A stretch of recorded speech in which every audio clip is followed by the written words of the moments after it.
Today we're playing House of what's called Pusa. Look at this. I watched forgot his name play it. Just look at him. Look at him. Yeah, I did a lot of research. Big bat. There's that person. I only seen people play it. Like where he looks like he's about to cut himself, you know? No, not play. Absolute Puso. Tell me if I'm saying it right. Puso? Puso?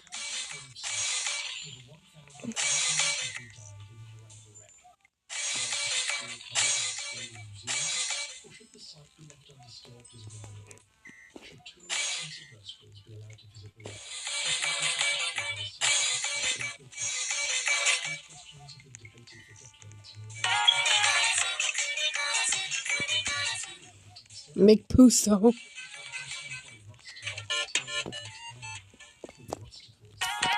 YouTube, here I come. Don't ask, I was... I was listening to a song. It was Puso. I might not be saying it correctly. Got the last Barbie in stock. Ooh, my Barbie. Hi, Barbie. She has new Crocs. Got the last Barbie in stock. Ooh, my Barbie. Hi, my Barbie. Just sign the divorce papers. I don't have a pen. You said this last time, so I sent you another one. No, I don't have one. Check your mailbox. Me have no pen. Amanda. Pen me no heavy. The kids are suffering, for God's sake. Just sign the divorce papers. This happened? Yo, when did this ever happen?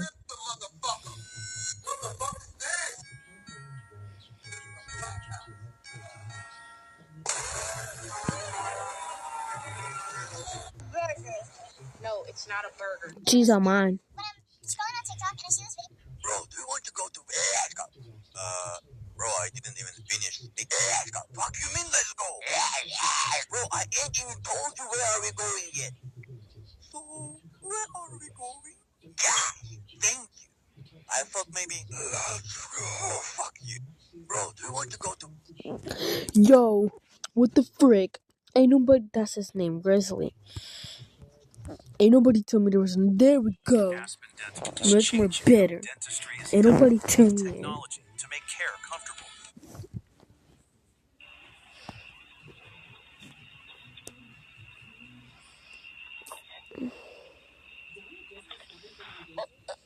Меня зовут Пусо. Puso, yeah, I'm saying it correctly. Мне сейчас трудно спать. Я должен был спать в 8 вечера, я думаю. Oh, I'm supposed to... Уже 10 вечера.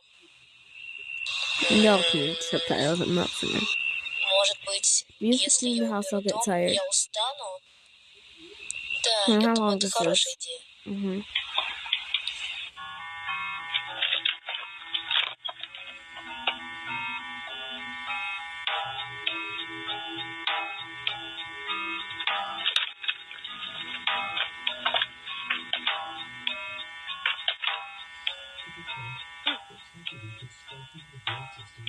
What is that?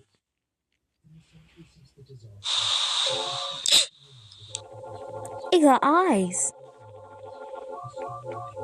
Oh? Oh?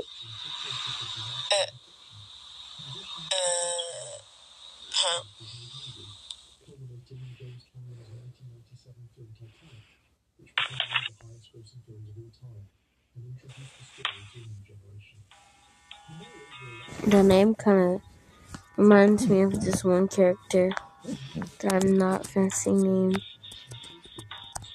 I don't know why, because I'm still talking about this from the video. And I'll give you a hint. Let me get the jump scare music, but even though is that the green turtle thing? Oh, never mind.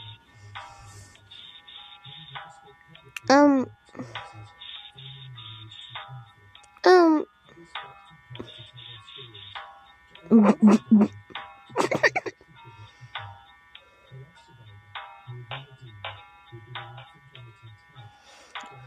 remember him saying, cover it with something louder.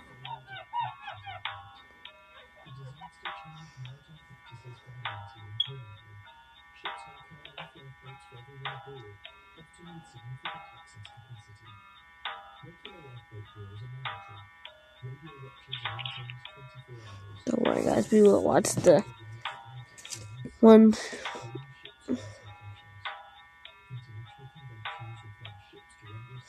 It looks so clean with eyes on a guy's head. Я наконец-то закончил чистить свой дом. Но я еще не хочу спать. Нужно еще немного. What could you possibly clean?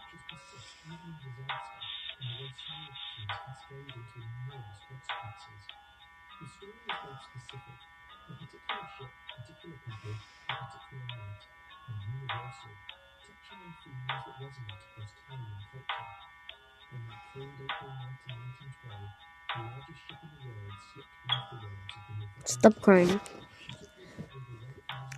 I didn't say stop crying. I'm just, What?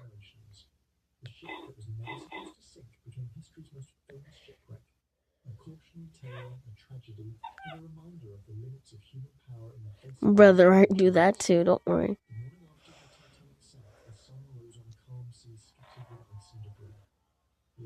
Your wall.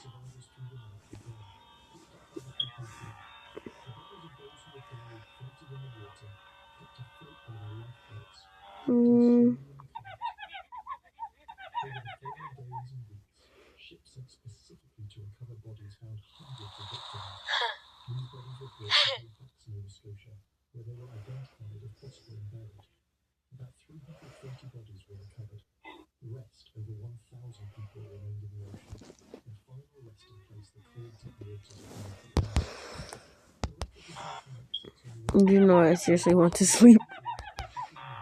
I'm sorry, guys. I just want to freaking sleep.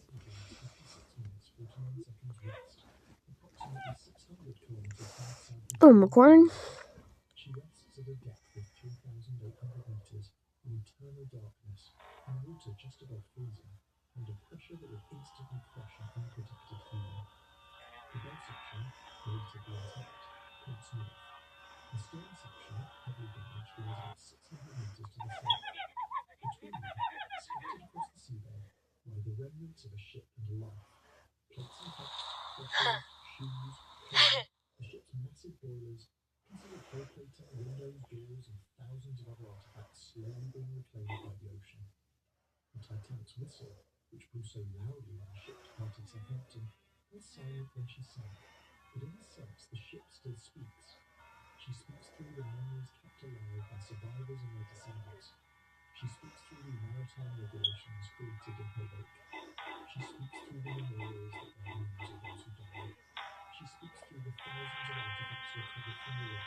Get a personalized rate based on how your family drives with Drive My Way.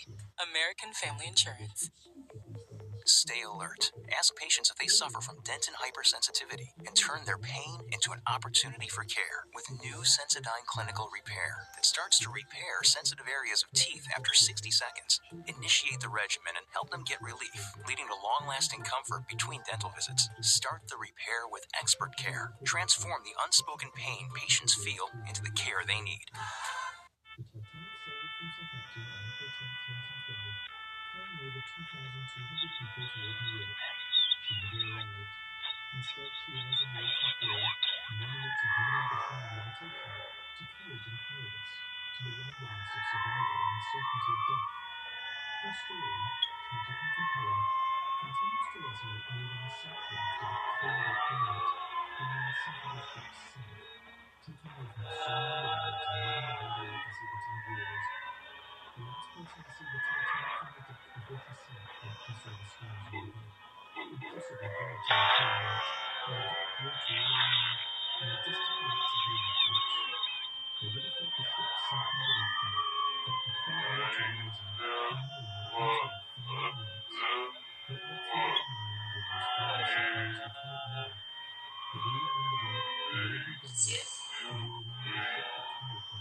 1912 the most discussed vessel in the world.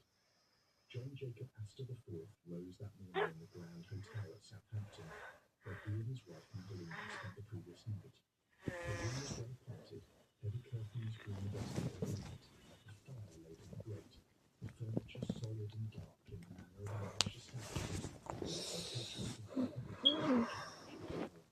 The ceiling was high, perhaps 12 feet, with plasterwork cornices that had been white once, and were now of faintly yellowed ivory. The carpet was deep and dark red, and the windows, which looked out over the street below, admitted a strip of grey morning light between the curtains. Astor was 47 years old. He was tall, just over 6 feet, and lean in the particular way of men who have spent their lives with access to good food and regular physical activity. Not the leanness of deprivation, but the leanness of proportion, of a body that has been kept in reasonable condition through moderate exercise, and the general habits of a life that did not require physical labour, but did not entirely prohibit it either. His dark hair was beginning to show traces of grey at the temples. He had a neat moustache and dark eyes that observers often described as alert or precise, or sometimes, and this was perhaps the most accurate description, watchful, as though he was in the habit of taking in more of what was happening around him when he let on. He was, by most reliable calculations, the wealthiest individual passenger aboard the Titanic. His personal fortune was estimated at somewhere between $87 and $100 million, a sum that, translated into the purchasing power of the present day, would represent several $1 billion. The figure was not precisely known, even to Astor himself, because great wealth of this kind is not a fixed quantity, but a living thing, subject to the daily movements of real estate markets, and the slower movements of business cycles and the various calculations of accountants and lawyers who manage it on behalf of their clients. But the general scale was not in dispute. The Astor family wealth had been built across 4 generations, beginning with his great-great-grandfather John Jacob Astor I, a German immigrant who had arrived in America in the 1780s with almost nothing and had constructed, through the fur trade and then through systematic investment in Manhattan real estate, one of the largest private fortunes in American history. The first Astor had understood something about New York that many of his contemporaries had not yet grasped, that the island of Manhattan, with its limited land area and its growing population, would become one of the most valuable pieces of real estate in the world, and that the family which owned large portions of it would find their wealth compounding across the generations in a way that required relatively little active management. Buy land, hold it, let the city grow around it, collect the rents. This was, in essence, what the Astor family had done for 100 years. The wealth had compounded and diversified across the decades that followed the first Astor's death. By the time the fourth John Jacob Astor came into his inheritance, it included the Waldorf Astoria Hotel in New York, one of the grandest hotels in the world, built on the site of 2 adjoining mansions that the family had previously occupied on Fifth Avenue, extensive property holdings across Manhattan, and investments in a range of industries including railroads, real estate development outside New York, and various financial instruments. He had not been idle with this inheritance. He had invented a number of things, including a bicycle brake mechanism and a pneumatic road improver, and held patents on both. He had written a science fiction novel published in 1894 called A Journey in Other Worlds, which described life in the solar system in the year 2000. The novel was not widely considered a literary masterpiece, but it was a genuine effort, a sustained piece of imaginative fiction that had required research and thought and the willingness to be judged on the basis of creative work rather than inherited position.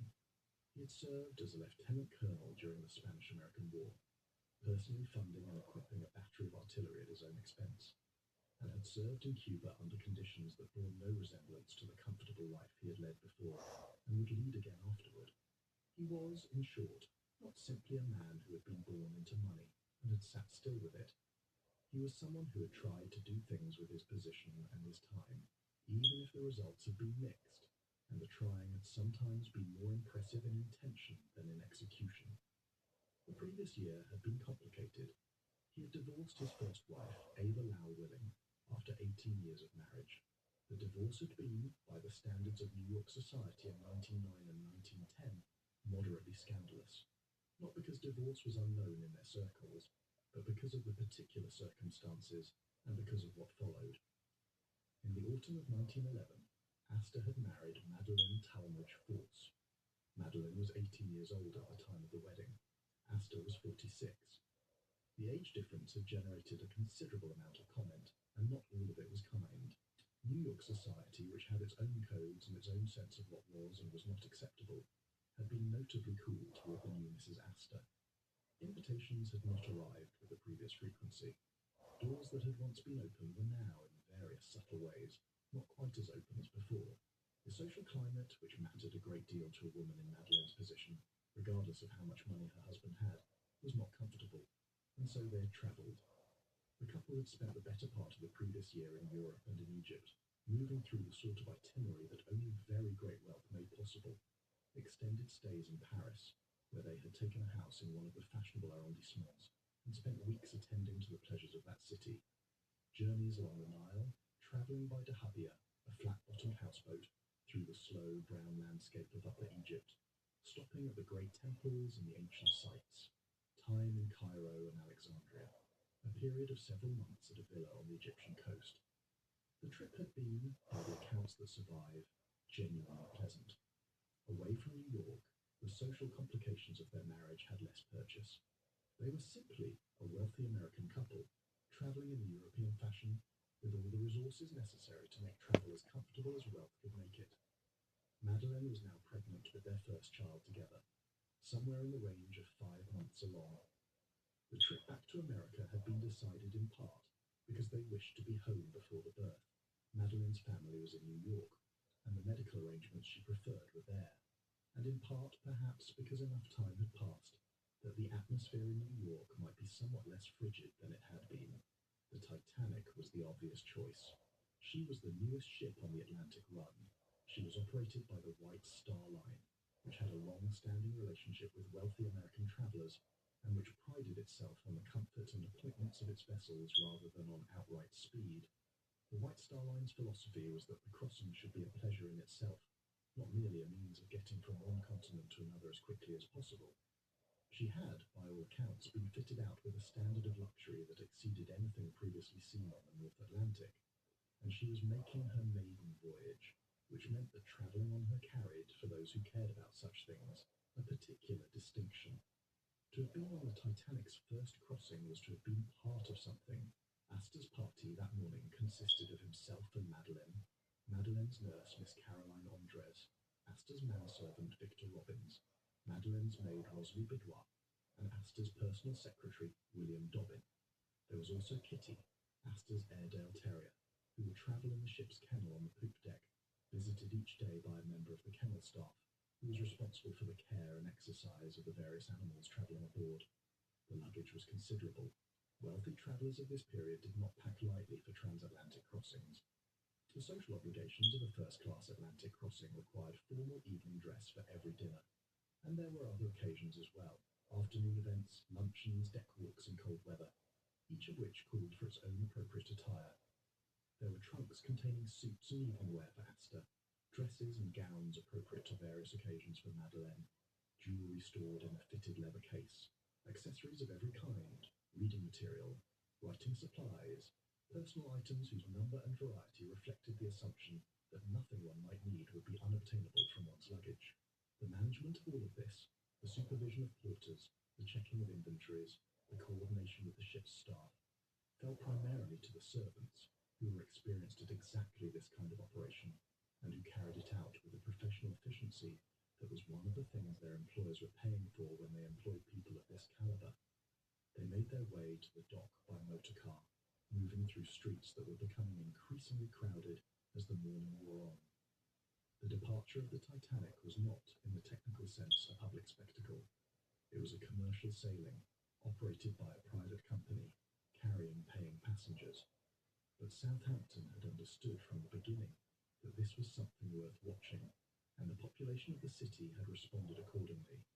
The crowds along the dock road were substantial. People stood on walls and leaned from windows and sat on the roofs of low buildings with a view of the water. Children had been brought to see the ship by parents who understood, or intuited, that this was the kind of thing one brought children to see. The Titanic was, from a distance, almost too large to process as a single object.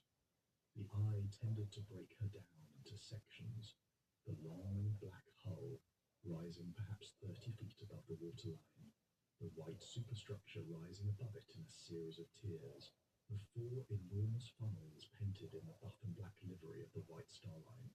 The funnels were 62 feet tall and 22 feet in diameter, and they rose above the superstructure with a massiveness that was somehow different from the massiveness of the hull, more concentrated, more vertical, more immediately apprehensible as an expression of the power that was contained within the ship.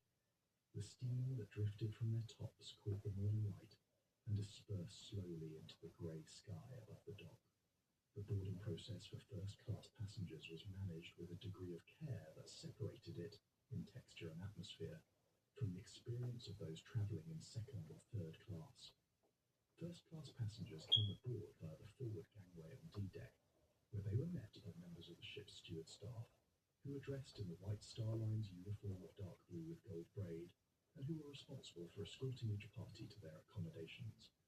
The White Star Line had invested considerable thought and money into ensuring that this initial impression was a favourable one. The gangway itself was carpeted.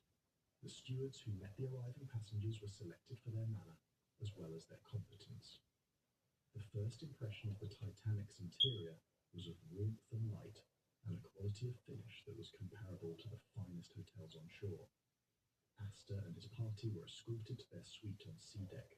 The Titanic's first-class accommodations ranged considerably in their scale and appointments, from modest single-berth cabins on the lower reaches of the first-class section to the 2 elaborate parlour suites on B-deck, each of which contained a sitting room, 2 bedrooms, a private promenade, and its own private bathroom.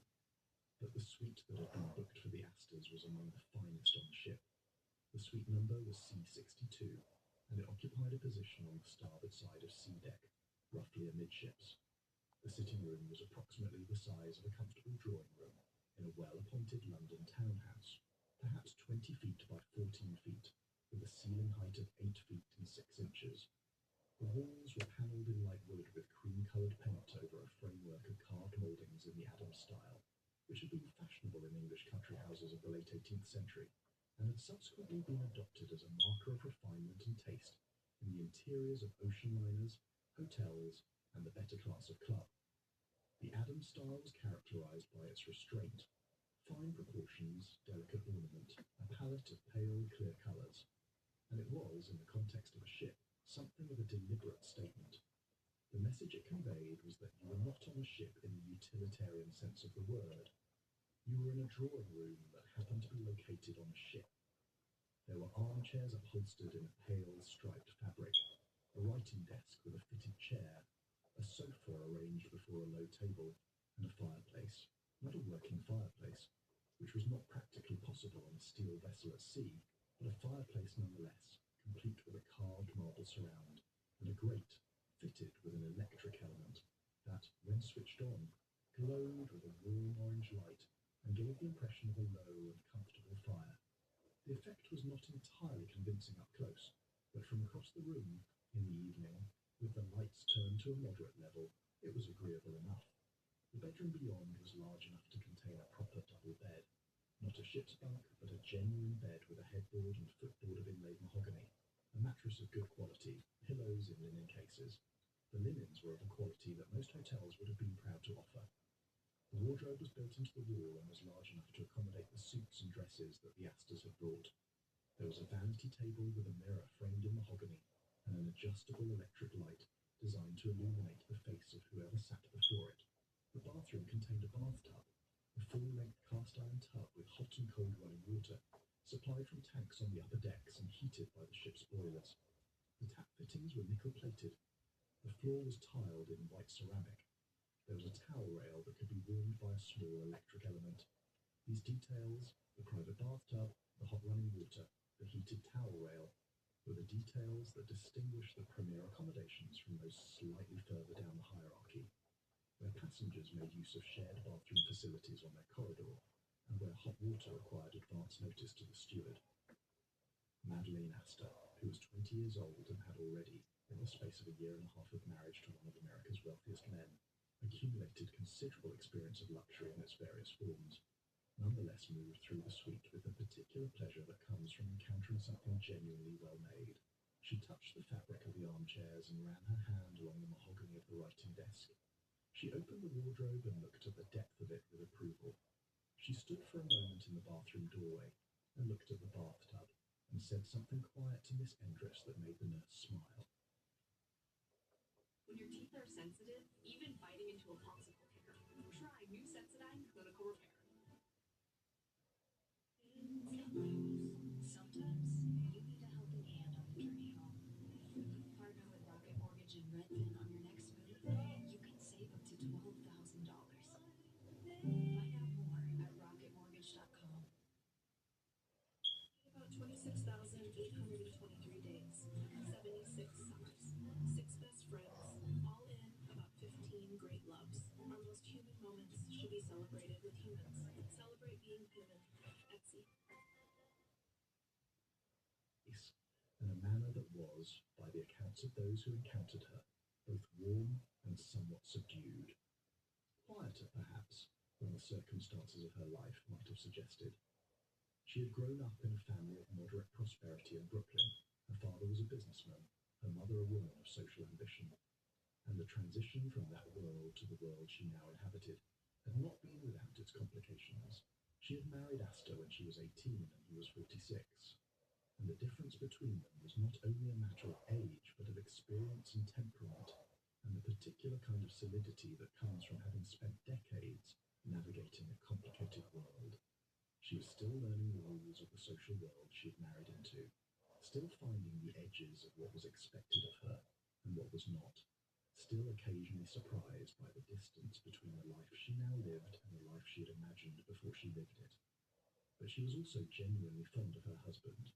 Those who observed them together on this voyage, and in the period before it, noted that their relationship had a quality of mutual attention that was not always present in the marriages of their class, where husbands and wives often led largely parallel lives, but intersected mainly at formal occasions. Astor was attentive to her comfort in a way that was specific rather than general. He noticed when she was tired before she said so. He anticipated the things she needed before she asked for them. He sat with her in the evenings in a way that suggested he preferred her company to the company of the smoking room. Astor supervised the arrangement of their luggage with the efficient attention to detail that was characteristic of him in practical matters.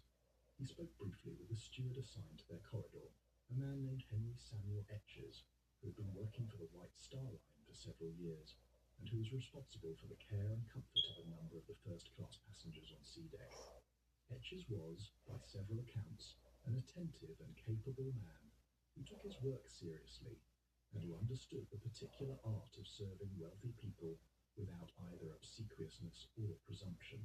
He would later recall that Astor had been courteous and specific in his requests. He wanted the sitting room kept at a particular temperature. He wanted to know the meal times and the schedule for the captain's dinner. He wanted to confirm the arrangements for Kitty and the kennel, and that this specificity was, in his experience, a marker of a passenger who knew what they wanted and was accustomed to having it provided. The Titanic's departure was scheduled for noon. By 11:30, the dockside was as crowded as it would get. The passengers who were still boarding moved up the gangways in a steady stream. The third-class passengers, who had gathered at the ship's stern gangways in the manner prescribed by the class separation that governed the ship's social geography, moved more slowly. They had more to carry in general, and some of them had children and bundles of domestic goods, and the physical evidence of lives being transported from one country to another. The second-class passengers moved through their own gangway amidships with the efficient purposefulness of people who had saved for this crossing, and who wanted to make sure they saw everything that their ticket entitled them to see. Below, on the dock, families and friends who had come to see people off pressed against the barriers and waved.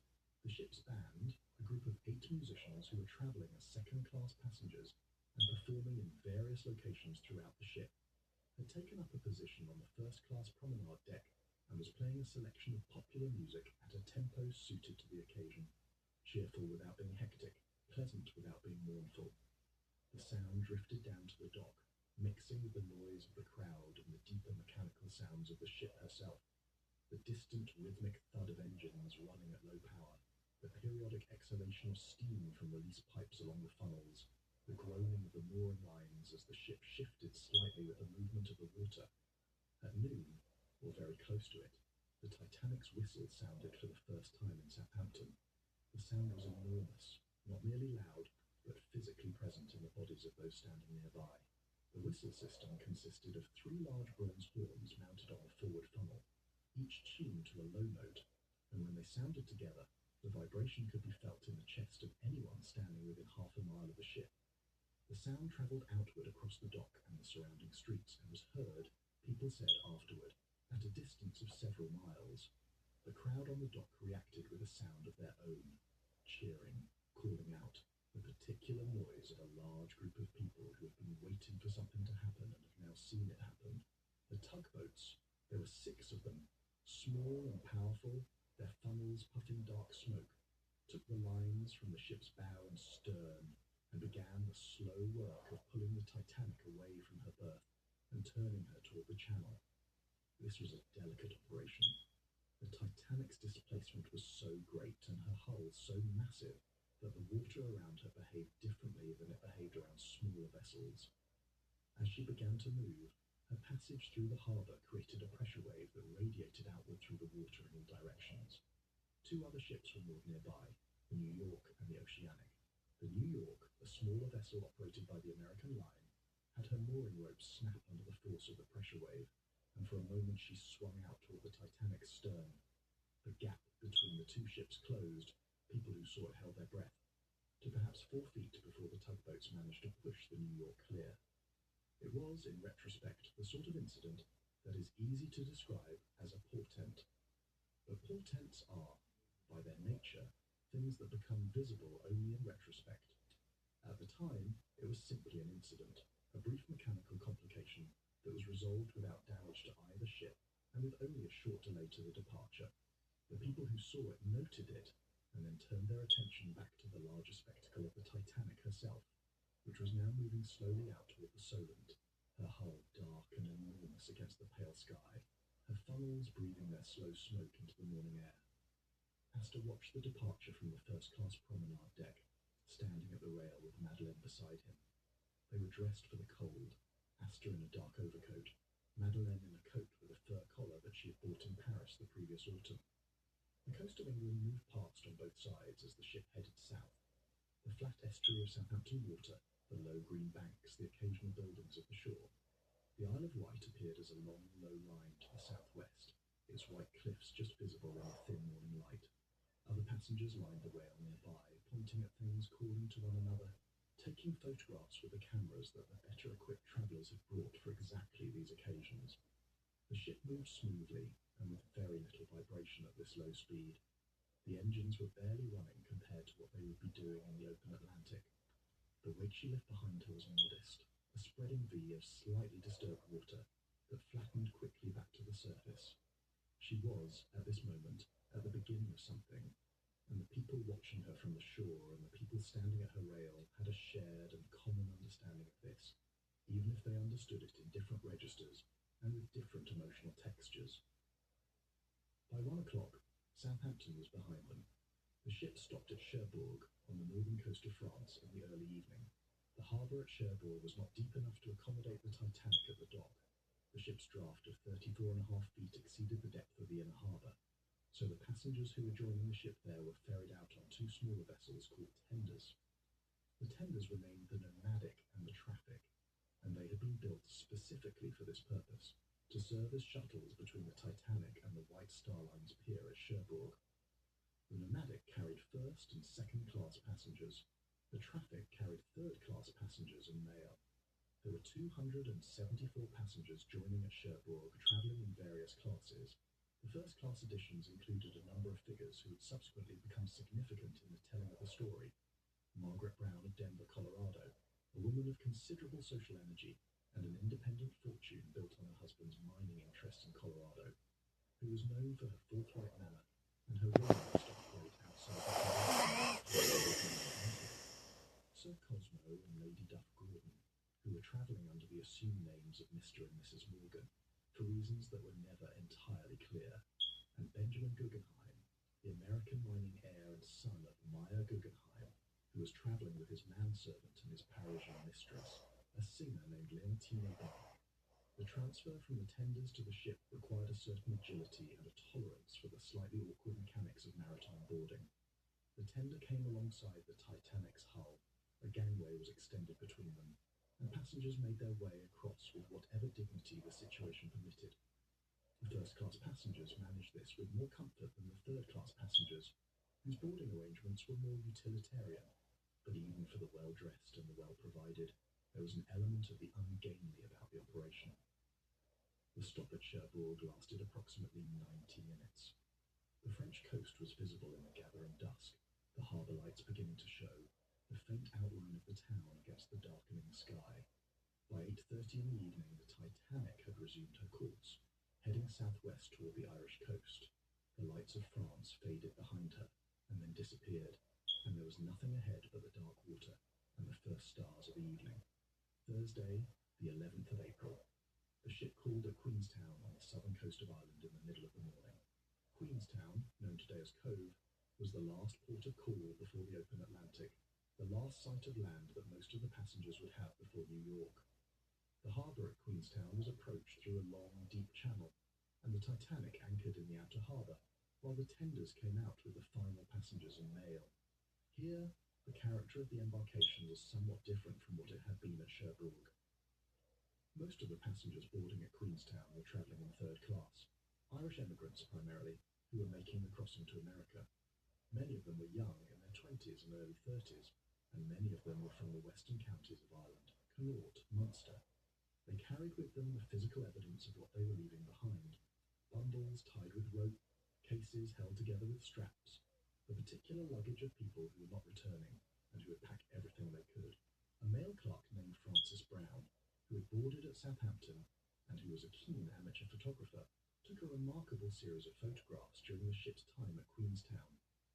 He photographed the tenders coming alongside, the passengers boarding, the decks of the ship from various angles, the view of the Irish coast from the ship's rail.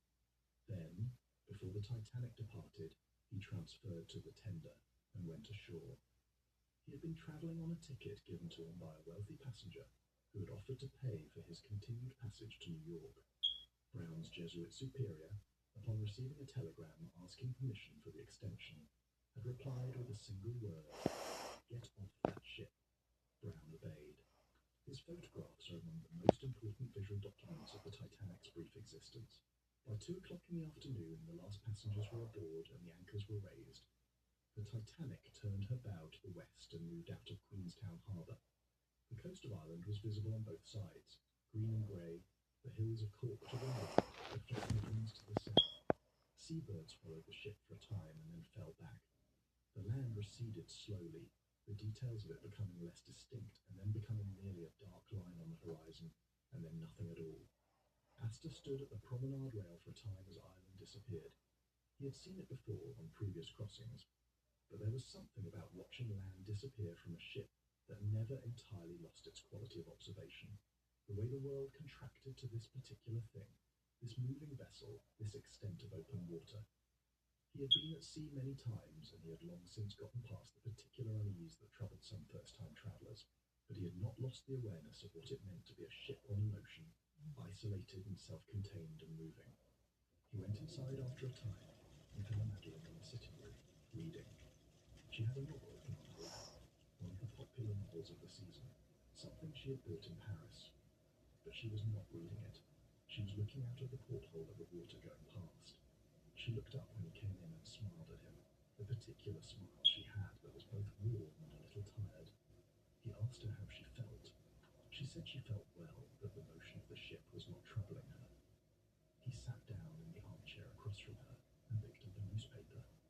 He had brought several from Southampton, and there were more available from the ship's library, and they sat together in the comfortable silence of two people who had grown accustomed to each other's company. The afternoon passed in this way, quietly. The ship's engines had settled into their full power rhythm by now, and the vibration of them was a constant presence, felt more than heard, a deep and steady first-class passengers were beginning to organize themselves into the social patterns of the crossing. The dining saloon was acquiring its regular tables. The deck was acquiring its regular walkers. The smoking room was acquiring its regular card players. The architecture of a 5-day crossing was assembling itself in the ordinary way. The first-class dining saloon was a room on D-deck that was the largest room on the ship, running nearly the full width of the vessel at 62 feet across, 114 feet long, seating 554 passengers at tables of various sizes, arranged in a pattern that felt generous and unhurried. The decor was in the Jacobean style, dark oak panelling on the lower walls, plasterwork above painted in cream and white, a series of large windows providing light from both sides. The tables were covered in white linen and set with white star-line china and silver plate cutlery and crystal glasses. At each place was a menu card, printed on heavy stock with the white star-line crest embossed at the top. The menus in first class were extraordinarily elaborate. A typical breakfast offered porridge or Roman semolina, grilled kidneys and bacon, smoked salmon with scrambled eggs, grilled ham and eggs, plain omelette, sirloin steak and onions, potted shrimps, cold meats of various kinds, pressed beef, tongue, galantine of chicken, freshly baked rolls and toast and muffins, marmalade of several kinds, fresh fruit, and a selection of teas and coffees. The food was prepared in kitchens that were staffed by a small army of cooks, sous chefs, bakers, and pastry chefs, working in a series of galleys below the dining saloon that were connected to it by a system of service elevators and dumbwaiters. The supply of food that had been loaded aboard at Southampton, enough to provision over 2,000 people for 5 days at sea, included 75,000 pounds of fresh meat, 11,000 pounds of fresh fish, 40,000 eggs, 7,000 heads of lettuce, 3,500 pounds of onions, and a wine cellar that ran to 1,500 bottles of wine, 1,000 bottles of spirits, and 12,000 bottles of mineral water. After breakfast on Thursday morning, Astor walked the promenade deck. The first-class promenade ran along both sides of the deck, sheltered above by the roof of the boat deck, and open to the sea air on the outer edge. It was 150 feet long on each side, long enough for a serious walk, though not, by the standards of shore, a very long one. The serious walkers among the first-class passengers had been informed by the ship's staff that 7 laps of the promenade deck on one side equaled approximately 1 mile. Some of them, on a fine morning, would do 4 or 5 miles, moving at a brisk pace and nodding to their fellow passengers as they passed. The weather on Thursday was pleasant.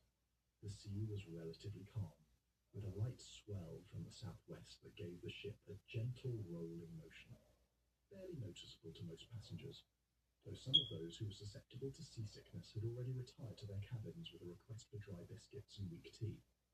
The sky was partly cloudy, with a moderate breeze that was cold enough to make a coat necessary for deck walking, but not so cold as to drive people inside entirely. The coast of Ireland had long since disappeared, and the view from the promenade was simply ocean, grey-green in colour, moving in its slow and heavy way, extending to a horizon that moved with the ship as the ship moved. Astor also spent time in the first-class reading and writing room, a light and elegantly appointed space on a deck that was intended specifically for those passengers who wished to work or correspond during the crossing. The room had large windows overlooking the promenade and was furnished with writing tables of mahogany with inlaid leather surfaces, bookshelves containing a selection of reference works and popular novels, and comfortable chairs arranged in pairs and groups around low tables. The paper and envelopes provided at each writing table were embossed with a white star-line crest. There was a postal service operating from the ship. The Titanic carried 5 postal clerks and a substantial volume of mail sorted and stored in the mailroom on G-deck, and letters posted aboard would be collected at New York and delivered through the ordinary postal system. He wrote several letters that morning. The content of these letters is not known.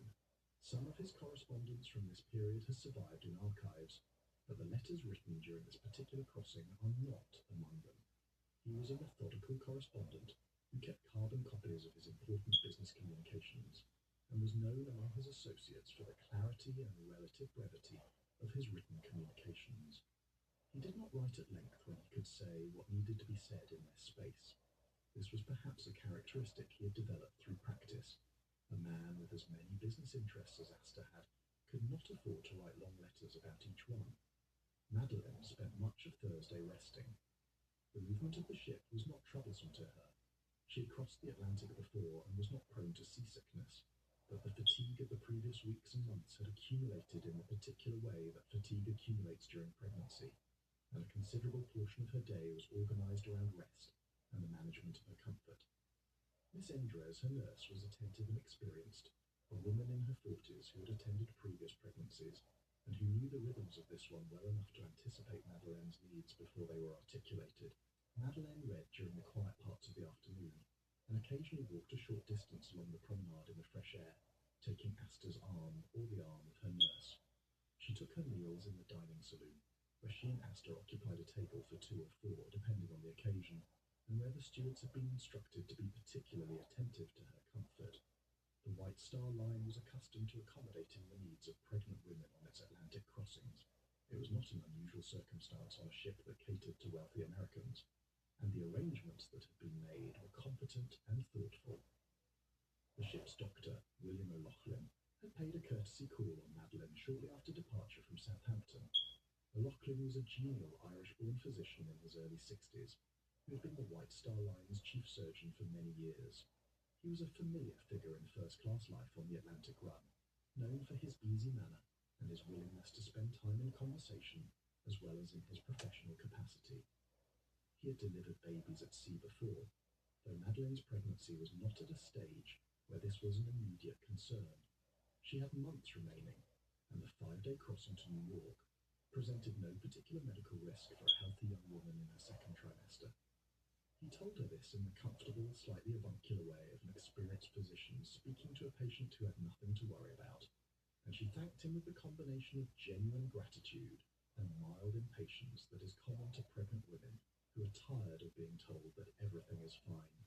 Lunch in the first-class dining saloon was, if anything, more elaborate than breakfast.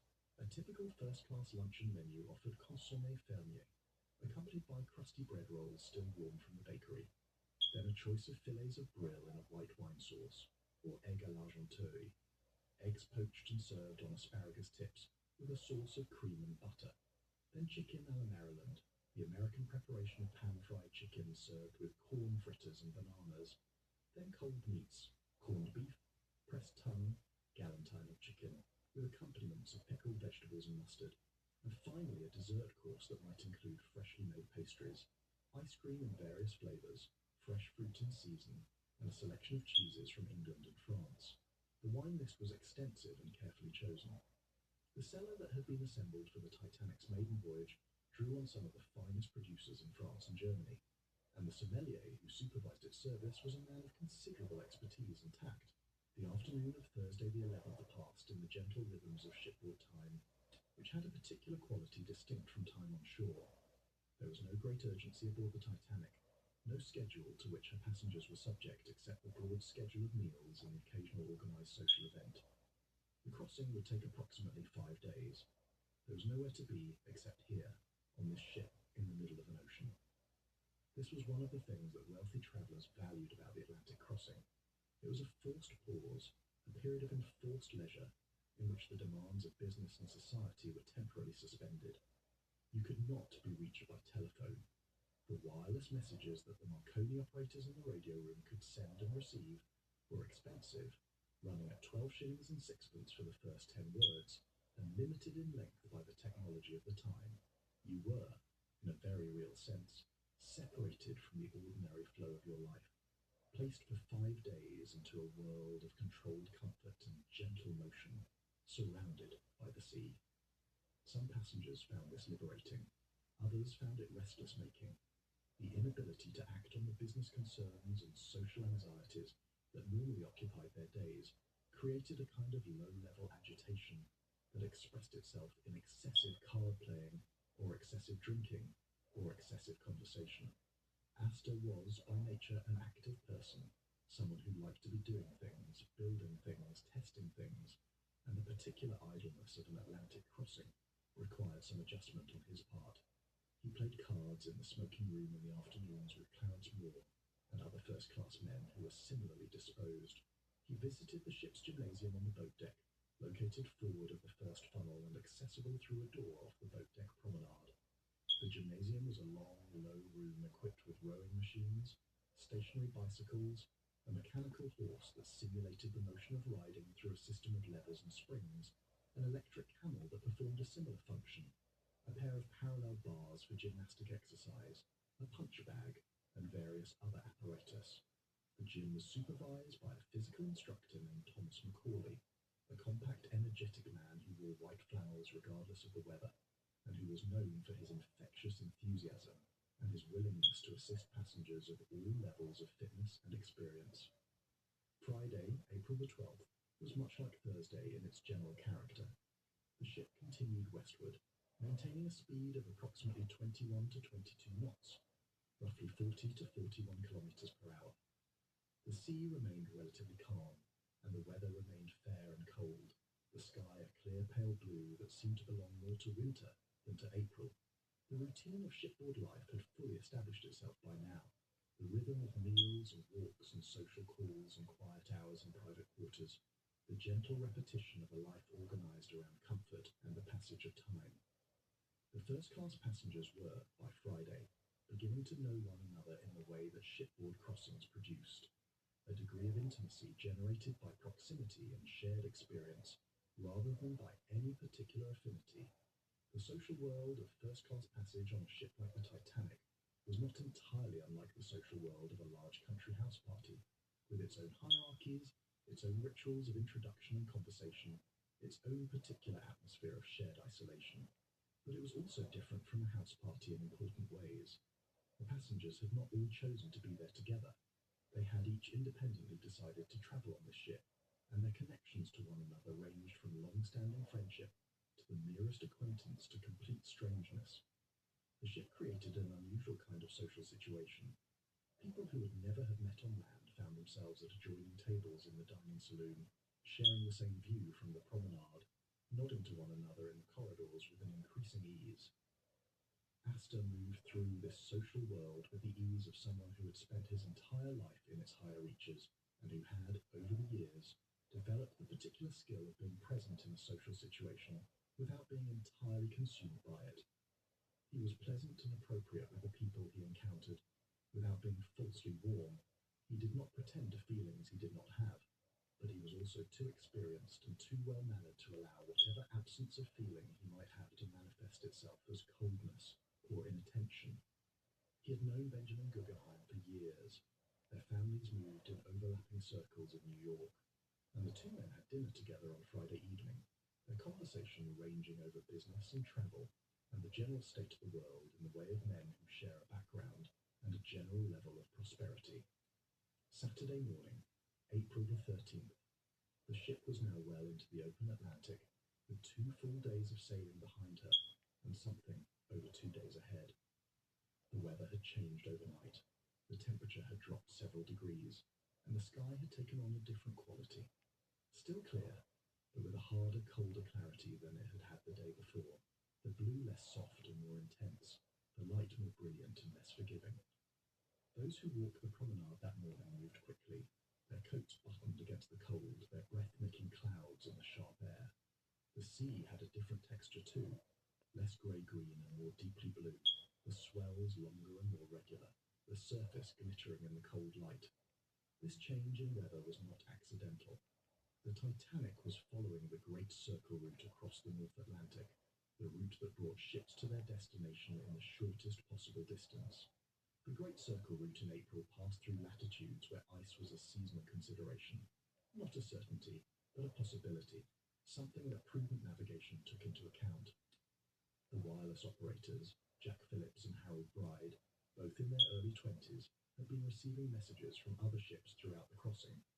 Phillips was the senior operator, a thin, intense man from Surrey who was known for his professional dedication and who was, at this point in the voyage, somewhat harassed by the volume of passenger traffic.